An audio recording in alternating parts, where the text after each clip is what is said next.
This is the interview show, the Uniweb's interview show. Welcome to the Uniweb's interview show. WB. Where the heck's WB? Oh my god! Okay. Hi. Whew, that was terrifying. You're the master of horror, WB. Thank you. Thank you so much. It's what I do best.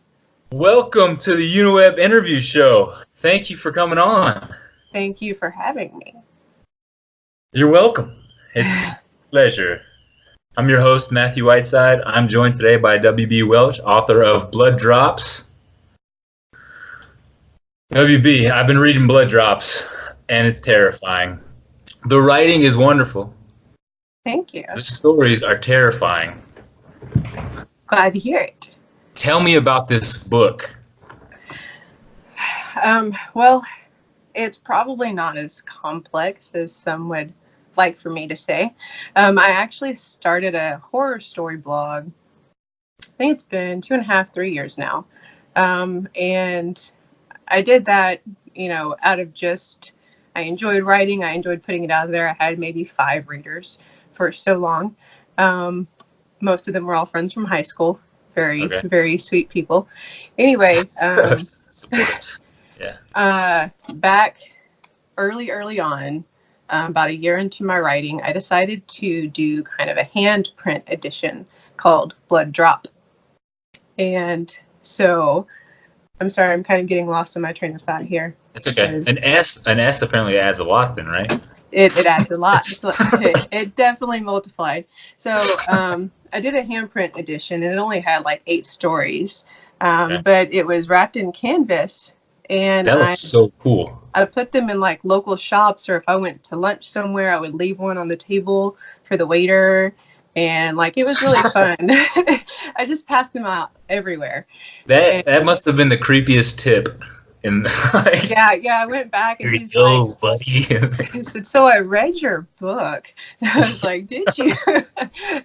There's a story in there about some girl burning somebody else's face off with hot honey. It's totally my style. These are all real life experiences, correct? All of them, every single one. This is a nonfiction book. Anyway, so then sometime last year, I had all these stories on my blog. When you're on Twitter, it's hard to get people to look at your blog because there are so many, and there's so much good content. But it's kind of hard to separate yourself. So I started taking stories down and compiling them into a book. I already had them in place. They're already all good stories. I had edited them at the time that I wrote each of them. And I put them all into a book in a matter of about 3 days. And I processed it through Scrivener and got it formatted. And I was like, okay, I'm going to put it up for pre-order now. And so it was just kind of there. And then it hit and people liked it. And it was really awesome. So you said you went through Scrivener? What is Scrivener? What's that? It is a writing app, actually, that I don't know how many people use it, but it's one that has gotten a lot of popularity, and it's gotten a lot of flack because it's really kind of difficult to use. There's definitely a learning curve. I can definitely see it being hard for anybody who's not technically oriented to figure it out. But it really helped me because my first book that I self-published, actually, Brenna's Wing, I remember the nightmare trying to format that thing, like the headers, and every time you moved a line, it would affect every chapter because I didn't understand line breaks, and it was so ugly. So Scrivener made it like such a straightforward process, and it's all, does the edges and the headers and the margins, and it was wonderful.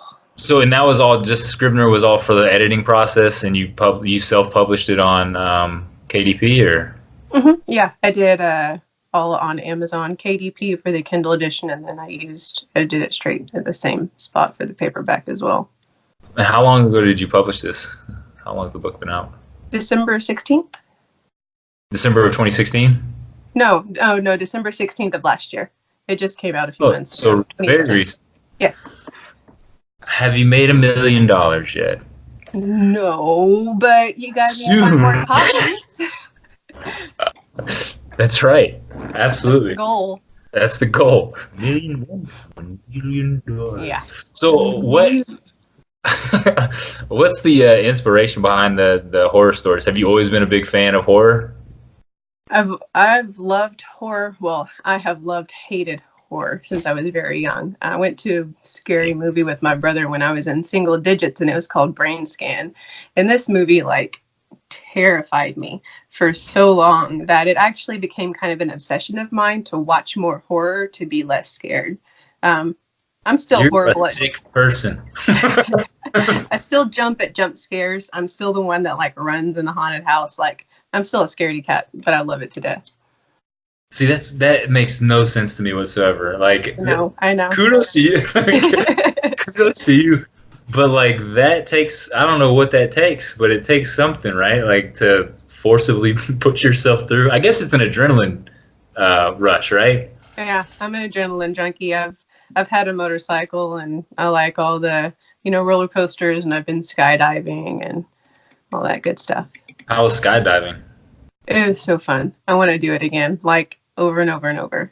It was terrifying. At first, when you fall out of the plane, it's you're trying to catch your breath, but then whenever you finally orient yourself, it's beautiful. So when did you crap your pants in the whole? I'm just kidding.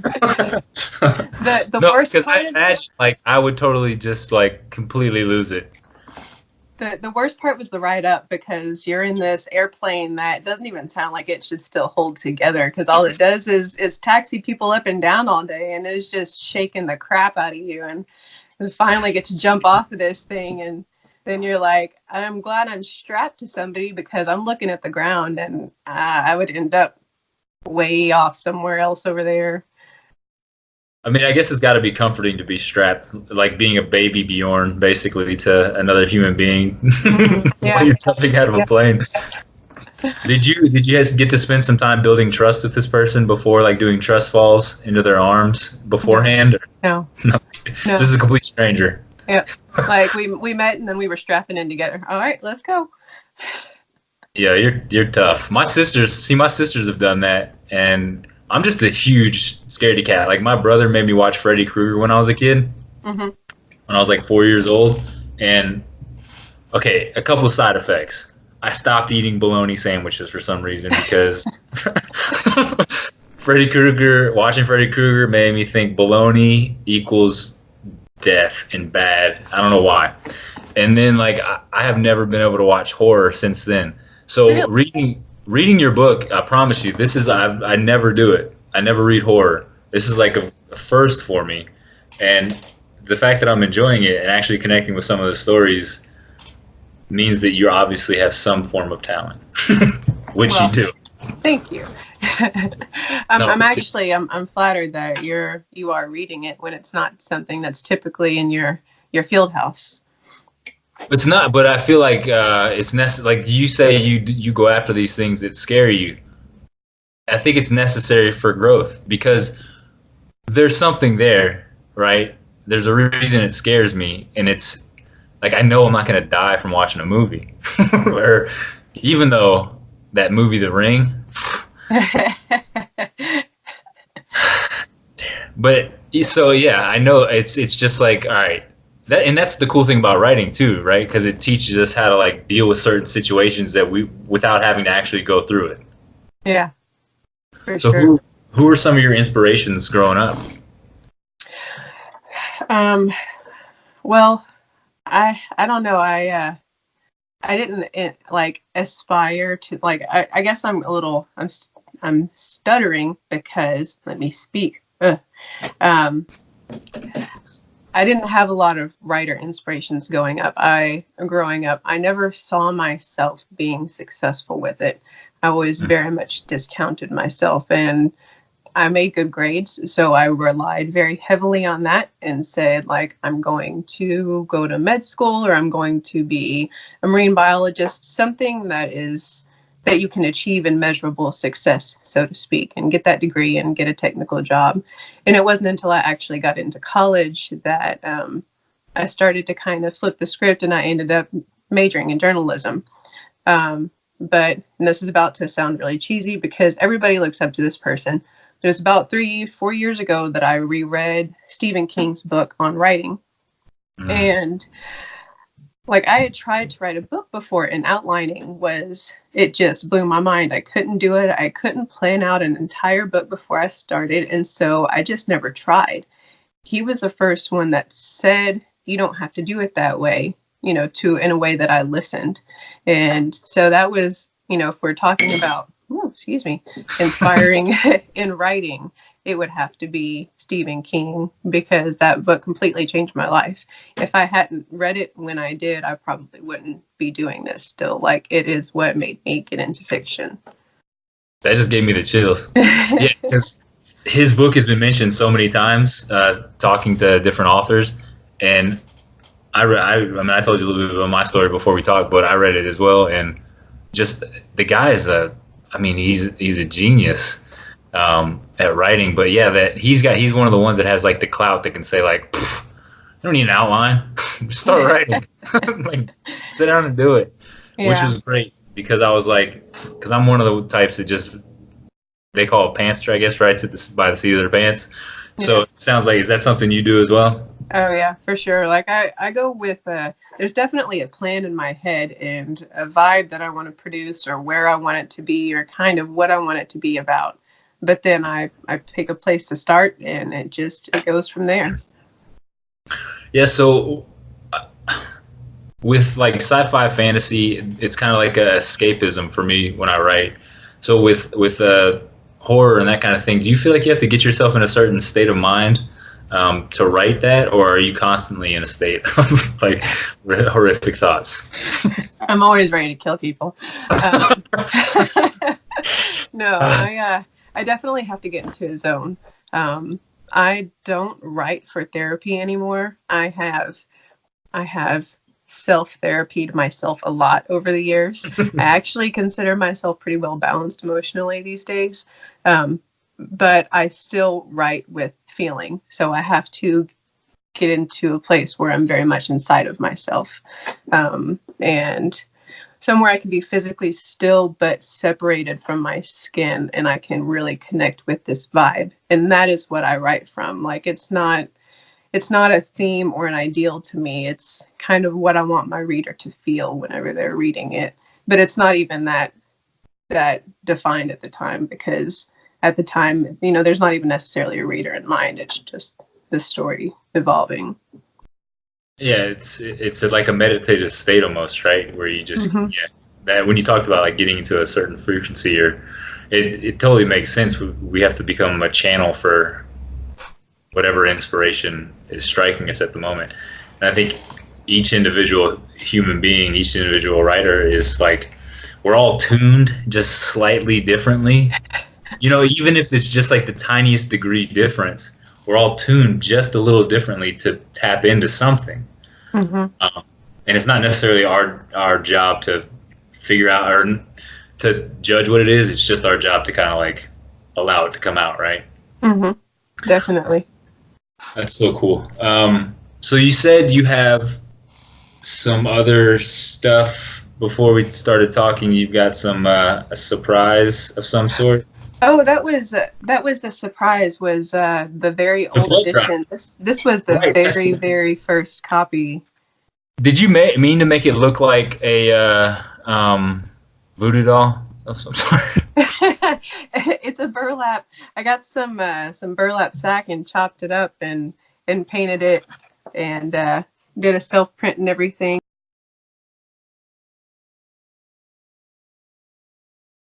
I didn't realize when I started it what I was getting into. Yeah. But the 100 copies, like, I had some serious hand cramps before it was all said and done. Just like. So writing's not all you do, though, right? I mean, obviously you write a lot, but you do stuff involving writing. So I know you're also working with another writer on a project, right? You want to talk about that? Tori Hunter, or her handle on Twitter is Party Freckle. We're kind of an editing duo, and she doesn't call herself an editor. She calls herself like mega beta reader. But together we read people's manuscripts, and she will provide editorial style comments. How things can be improved, what story holes might be present, how you might make things all work together better in the end. And I'm mega proofreader. I'm horrible though. Like I hate doing it because I love people's work, and I hate. I'll cut this part out. What's that? I'll cut this part out. No, I'm just kidding. I don't like chopping up people's art. It's like, where do I get the authority to say this? And so every time we hand one out, I wait to hear back, and I'm just like, oh, I hope they like it. But I go through and I'm comma hound and spelling, and I'll move a sentence to the end of the paragraph if it's going to make it sound better, or chop out extra words, or if you use and a lot, then I'm gonna take out repeating instances and say, like, this is something you need to work on because it distracts and things like that. So we've only been doing it for a few weeks, but it's really awesome because, like, Tori put up a blog post about this, but it's like, I get paid to read people's books now. Like little Whitney is, oh no, can you cut that out? I wasn't supposed to say my real name. Nobody heard you. Nobody heard me. Thank you. Don't worry. Okay, so little WB. Nobody's watching this. Little WB is so excited right now because, like, I'm getting to work with writing every day, and then I have another blog that I contribute to that I'm so bad because I haven't written in so long. But I'm in a writer's group. Posts. I know. I gotta get back on it. I'm in a writer's group called Oh My Darlings, and those ladies are also lovely. Renee and Ginny and Kristen and Gloria, and we all are talking nonstop on Discord, so that's fun. I'm a trained web developer, but I'm actually not working in it right now. I've been able to just write and edit for at least several months, so that's been really nice. So web developer, so you design websites as well? I actually haven't ever worked in the field. I have done it off and on freelance, and then I just finally went and got trained in full stack web development about a year ago. I need a website. I need a website. I can help you out, but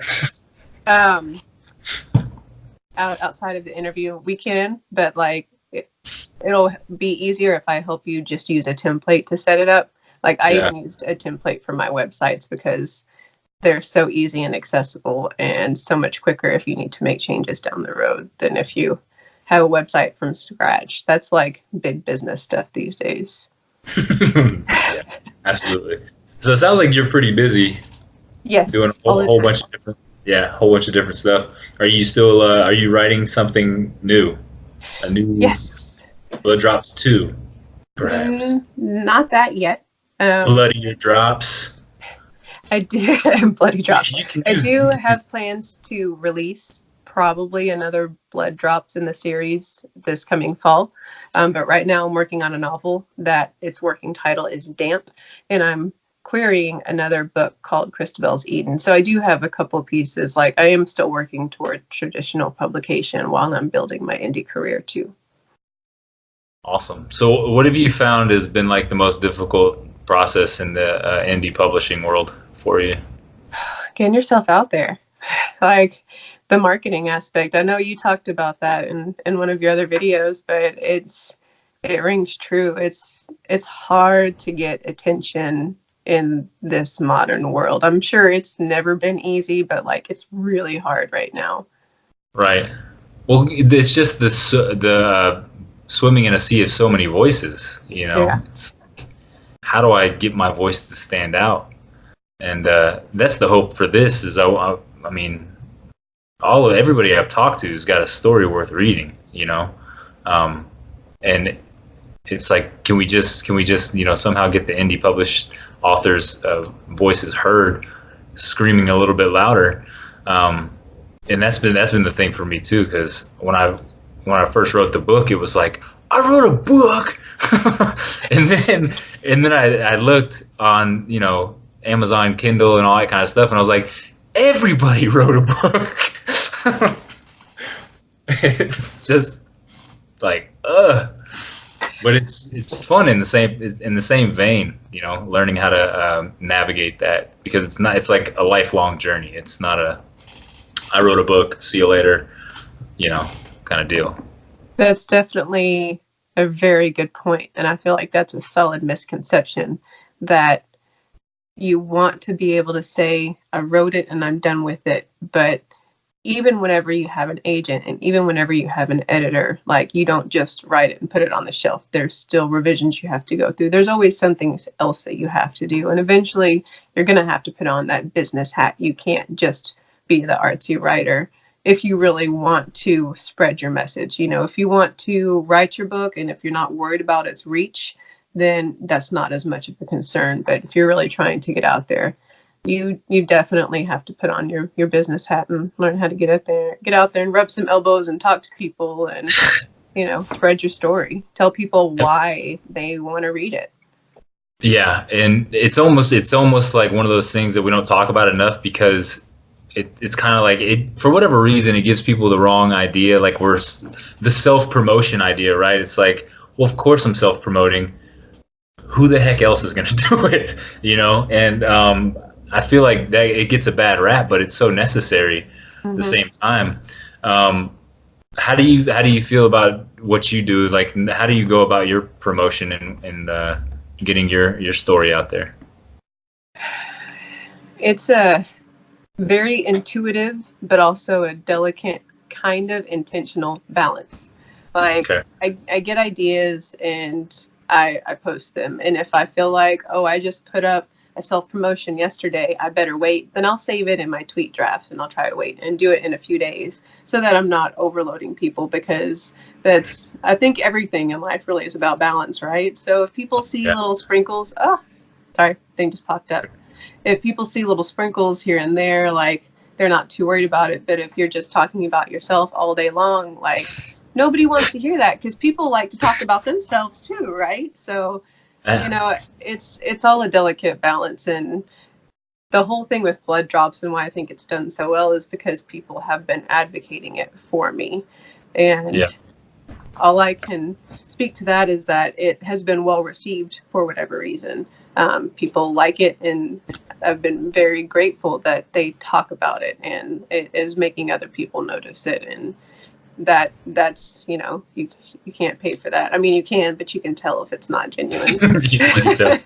I was actually going to ask, like, have you used any kind of Facebook marketing or anything like that? Or are you pretty much Twitter? Are you I have Facebook and I have Instagram, and I put up like a couple of very big posts, but Twitter is where it's at, and I haven't actually paid for any advertising for it at all so far. Yeah, I feel like that's I mean, go for it if you need to, but yeah, it's like getting the word of mouth is so important. I know I hounded you and Tori for a while to get my book. Tori she's a very integral part of this community. I don't even know where to start with that girl. She just popped up out of nowhere, and she's just taken us all by storm. I know, it's fantastic. It's awesome. I haven't seen her post in a while. But yeah, it's a fun community. I love being a part of the writing community. It's something that I had no idea. Like, I had to get off social media for a while, because you talk about balance, and like, I was completely unbalanced with it, and I wasn't even thinking about Twitter. And then I got into Twitter, and I found the writing community. It's like so many wonderful people that all just want to tell stories and leave a legacy of some sort, you know. And I ask everybody this, but like, what kind of legacy are you looking to leave with your work?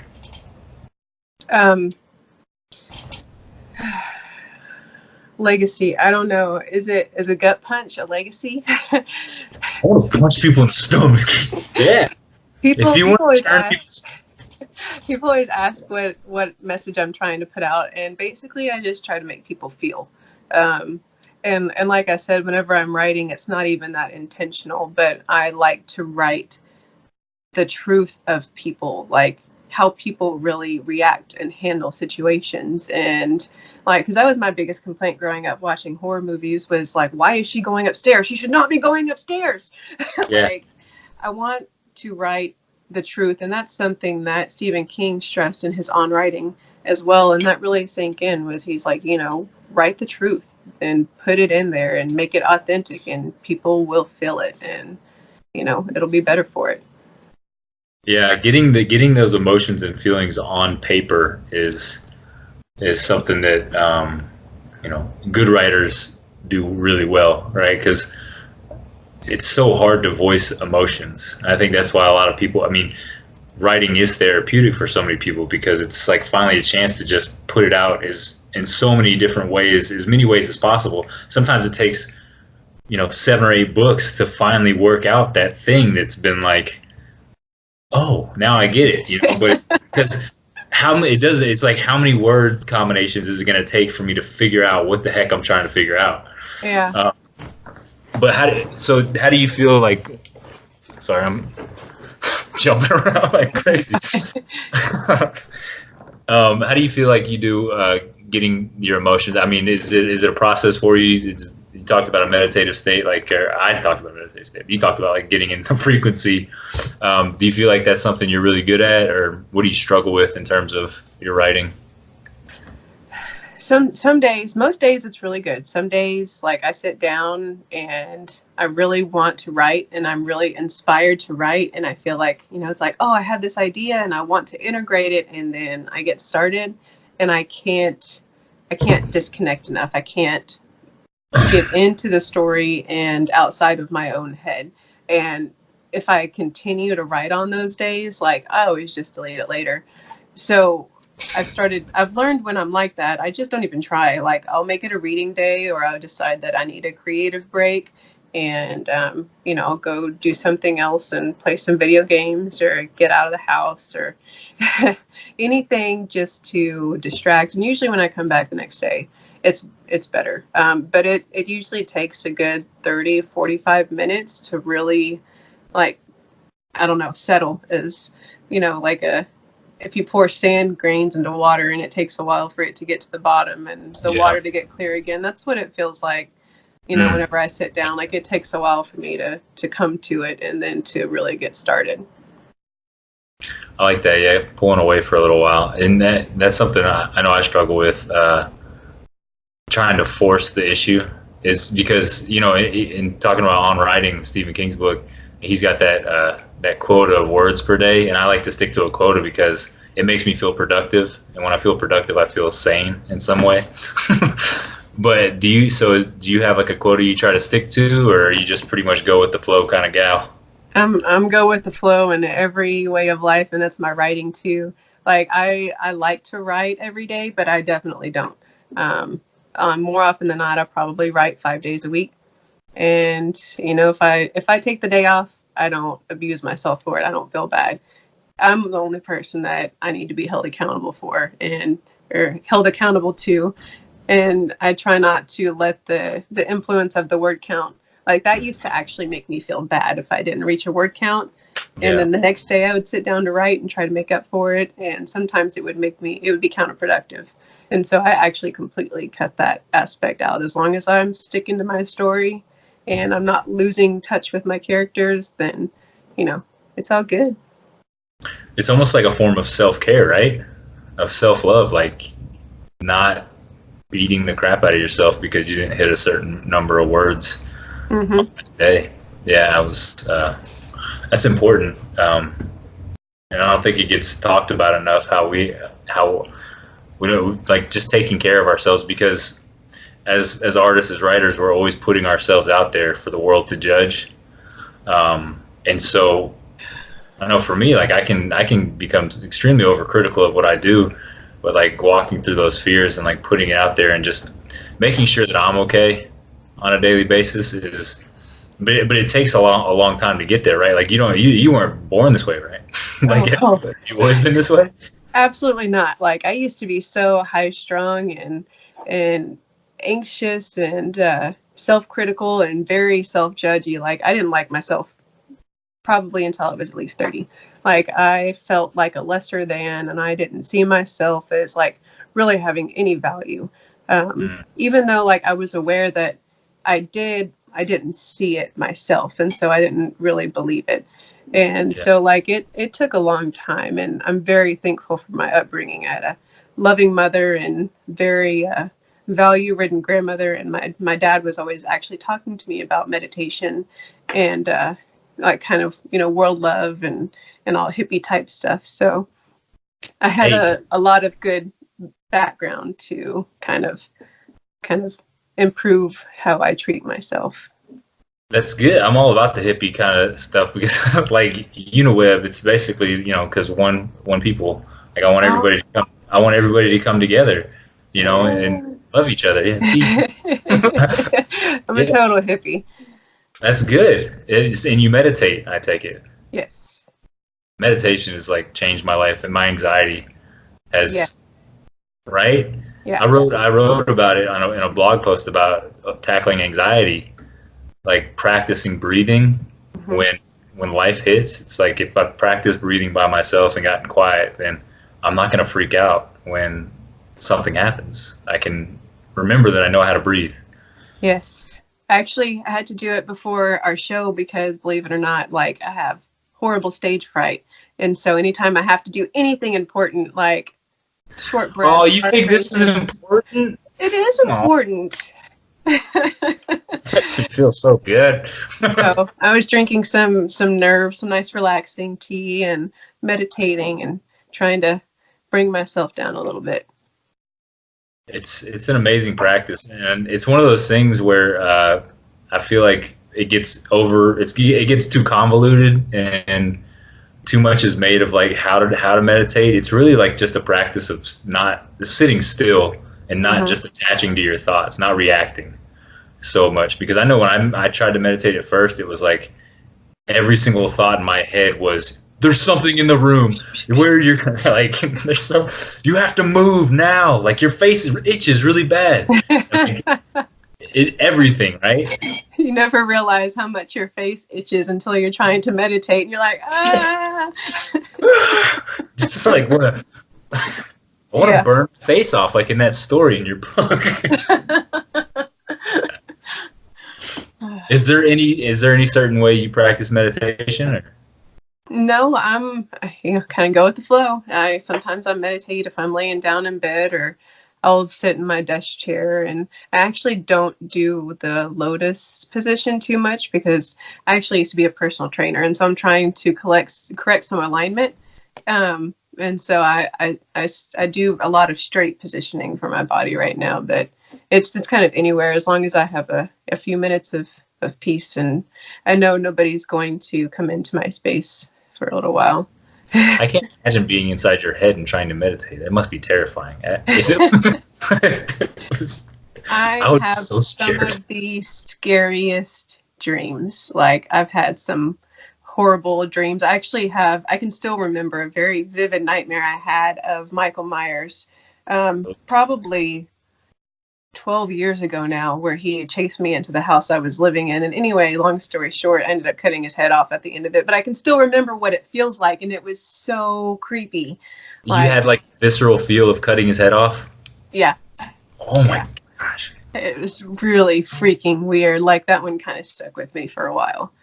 Have you written about your dreams? Like, do you keep a dream journal? Because I know like James Cameron, I think, wrote Avatar based off of a dream.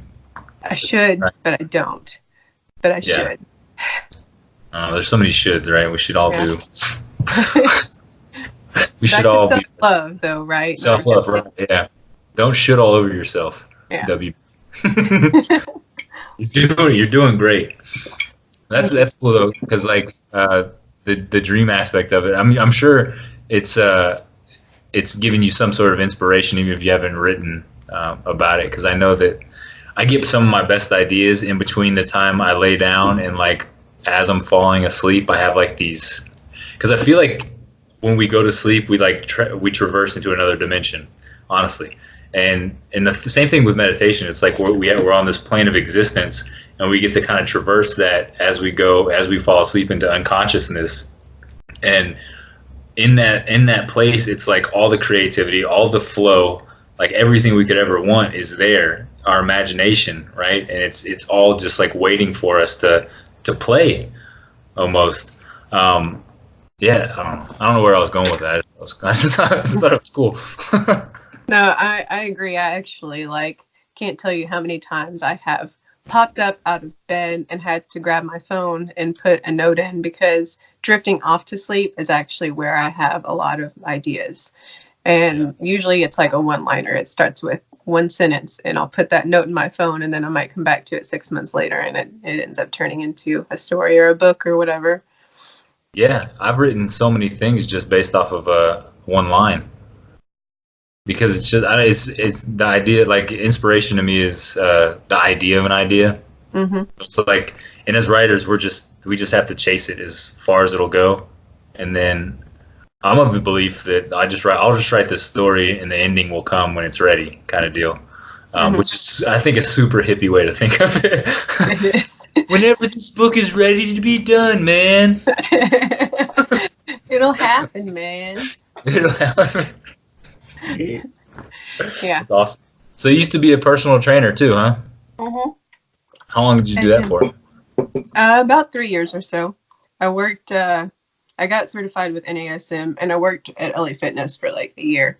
And NASM, that's a pretty heavy-duty certification. There's a lot of reading involved in that. Yeah, and I got certified in corrective exercise too.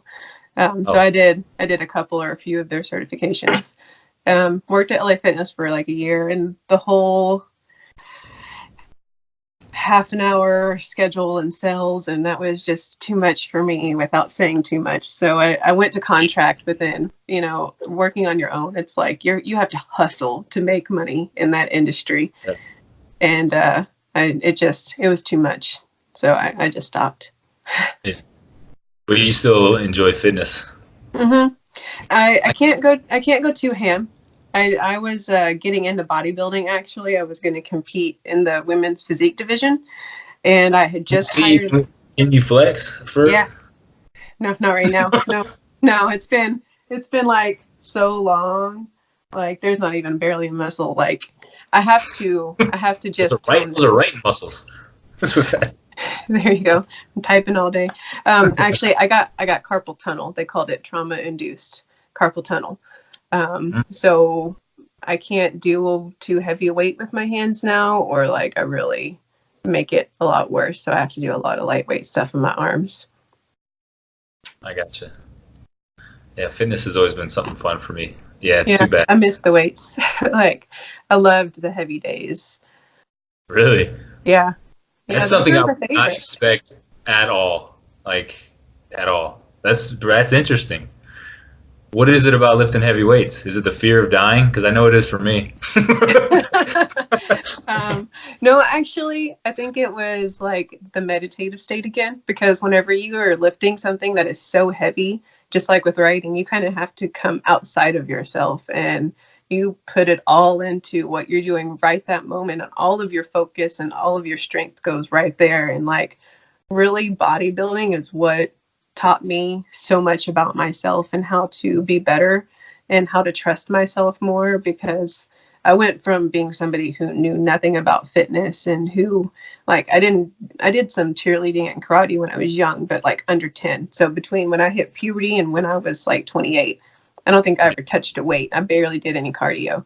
So to go from that state to somebody who was, looking to compete and trying to get into the national level, like, that was something that was a big accomplishment for me at the time. It sounds like you go full in on whatever you're doing. I do. Been that way your whole life, huh? Yeah. Even in grade school, like, I was the straight A student that not a lot of people liked, because they called the brown noser, or the teacher's pet, and all that fun stuff. It's like, I just like to do it good. Just like to do it good. Yeah, I was like a straight D kind of guy. It wasn't my fault. I was in the corner all the time, so I didn't have a chance to listen. I understand. Very cool. Well, I really enjoyed this opportunity to talk with you, WB. Thank you. I've enjoyed talking with you. I really, like I said, I like your show. It's got a fun style to it, and like you never know what to expect. So it's awesome. I'm always gonna do something weird, that's for sure. You can expect me to giggle a lot. I I definitely giggle quite a bit. Actually, I have something I can announce that I have not announced anywhere else. Also, Yes, my old exclusive. my old book, Brenna's Wing. Can you see it? I can't really Yeah. see my camera. Don't buy it yet. It's still on Amazon, but I'm actually going to rewrite the ending. Okay. The original ending was my ending. What is published was suggested to me through an editor, and though it hasn't gotten the worst feedback, it is not the ending I ever wanted or envisioned, and I actually have hated it ever since I put it out. Like, I don't even talk about Brenna's Wing on social media because I don't want people to buy it, and people are What still did you buying write? Why did you write it like that then? because Or I didn't fake it? trust myself. I thought that it Oh. needed to be what this other person said, and so I changed it, and I shouldn't have. But I did. Do you remember the So- feeling when you wrote it? How you felt?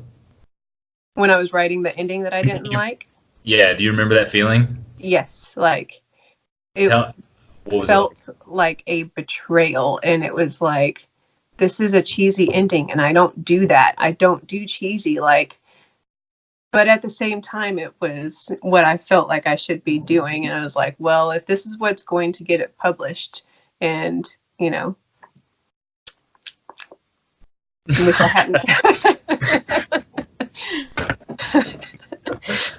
Hey, but like we talked about, it's a learning process, right? And we get Yes. the chance to go back and revise. And that's the cool thing about self-publishing too. We can go back and revise whenever we need to if it's on there. Yeah. I did the exact same thing my last in Trent Foster, and I wrote that ending like 7 different times, and I hated every one. And so I finally wrote the one that I did, and it was completely like left field, but it felt, I was like, yeah, this feels for some reason. And it's weird when you get that, you can feel it. It's like you're betraying yourself, you know, even though it's like, what's wrong with me? Like, just you idiot. But it's pretty cool that you get that feeling because you have such a connection with your story, right? Yeah. It's definitely hard to explain it to anybody who doesn't get it. Yeah. But it's beautiful. I think that's why endings are so scary, though. Like, They're terrifying. I know. That's why I go hippie. I'm like, it'll come, because I'm so terrified of it. What if I blow it? Yeah. Yeah. What if I blow it? Yeah, that is the never-ending fear, right? Yeah. What if I screw up? You know, I talked about this before, but it's so funny, these fears that we have of like, I'll write a book, think it's the most amazing thing in the world, and I'll put it out there, simultaneously thinking this is the greatest thing, and also thinking, oh my God, I hope nobody reads it.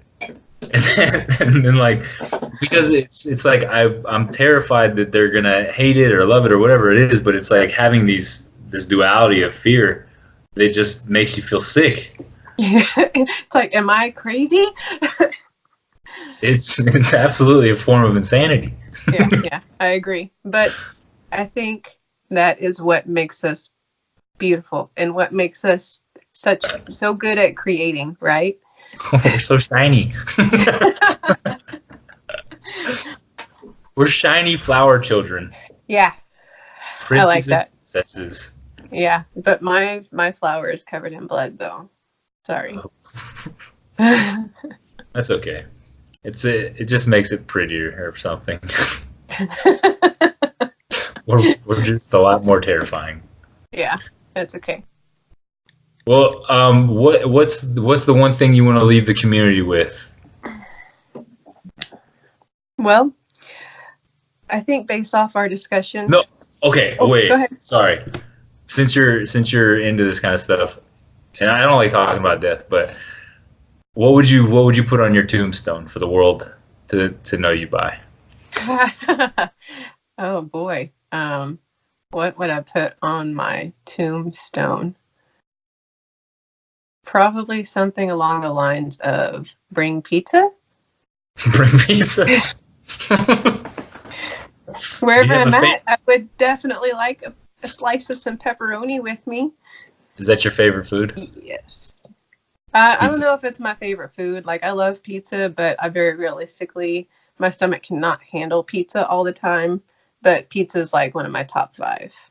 Yeah, I'm totally lactose intolerant, but I had like 25 bagel bites yesterday, so. No, pizza will make you do that to yourself, won't it? It's sick. It's the insanity. It's the insanity. All right, so we got to make sure we bring W. Welch some pizza. Yes, spring pizza. Pepperoni. Can I pay you for your books and pizza? Yes. Will you take DiGiorno? No, I mean, it's all right. It's sounds better than nothing. Pizza? It's still pizza. Still pizza. All right, so we can get all your books on Amazon. Don't buy Brenda's Way. Brenna's Wing. Brenda's Wing. It will be out. Month or so. I don't know. I haven't started yet. I've been busy. Okay. It'll happen when it happens, man. Hey, man, just let it be. Baby. So it'll be a month or so. Blood Drops is available now. If you've read Blood Drops and you're out of stuff to read, you can go to my blog, read wbwelch.com. I've probably got about 10 stories on there still. And I'm going to try to put up like one new in a month to kind of keep some stuff trickling in. Hopefully these queries go well. I have another project I'm working on, but I can't talk about it yet. It's super secret. Secret. But it's going to be fun. And also, I will have some news out tomorrow. I don't know when you're going to put this up, but whenever I announce my giveaway winner, I have some other news to announce too. So it's going to be a good next month or two. Got some stuff going on. I have entered into the giveaway, and I really want to win because I get so distracted. It'd be great to have one of those things. There are no arrow keys, right? No arrow keys. Yeah, it's like for real a typewriter. Like, you can't scroll back up and go back and fix something. It's forward movement only. That's perfect. When I was 7 years old, my mom brought home a typewriter from work, and I sat at the kitchen table and I pounded out this story about aliens coming to abducting all the people, and some man was in the sewers and he didn't get abducted, and he was like, "What the heck happened?" That's awesome. I love aliens. Yeah, absolutely. 7 years of typewriting. That was where it was at. It made you feel like you were. I felt like a real writer. Yeah, me too. I love typewriters. You had to like damn keys. You remember when it resets? It's bing, bing. Like absolutely. It's the best. It's awesome. So did you already draw the name, or are you drawing that? Okay. I'm taking entries through midnight tonight. I'll extend it to 2 since that is the West Coast time. But I'll announce the winner tomorrow. Well, this won't be up till Monday, so. Okay. Well, then I will have announced the winner already. Sorry, guys. Hey, so congratulations to whoever won. It'll be on your way. That's so cool. WB, you helped me too because I got my books in, and I did a giveaway on. I don't know if you saw it, but I did a giveaway of my book, so I'm gonna be sending those out. So thank you so much you've been extremely helpful and such an awesome part of the community. I can't thank you enough for you coming on and just all that you do in the community, because it really is. It's amazing to have people like you and all the other wonderful people that you make it a community. You know. Well, I appreciate it, and I think you were just as sorry. I gotta fix my battery's about to die. Okay. The writing community on Twitter has been like, it has changed my whole experience. Like, middle last year, I was alone in this. Like, I didn't have anybody to talk to. I didn't have anybody to bounce ideas off of. Every interview I have done, I have plugged the writing community because it literally changed my path. If I hadn't gotten on Twitter, Blood Drops probably wouldn't exist. But you all are what inspired me to move forward. I was like, well, maybe some people will want to read it. So I put it out there and it did well. So, you asked if I had a message. I guess I wanted to leave out there is to put yourself out there, because you never freaking know what's going to happen. And if you don't try, you can't surprise yourself. That's right. This has been amazing. Thank you so much. Thank you. I enjoyed it a ton. It was really fun. We gotta do this. Thank you for joining Uniweb Productions interview show, where all people become one people. Pew pew pew. Am I supposed to join you? I mean, I only have one hand. You can pew if you want. It's okay. All right, WB. Thank you so much. We'll see you around the writing community. Thank you. I've had a great chat with you. I'll see you around. Same here. Have a wonderful day. Bye. Yo, let me ask you a question. You like this video? Huh? You like it? Was it good? Was it good?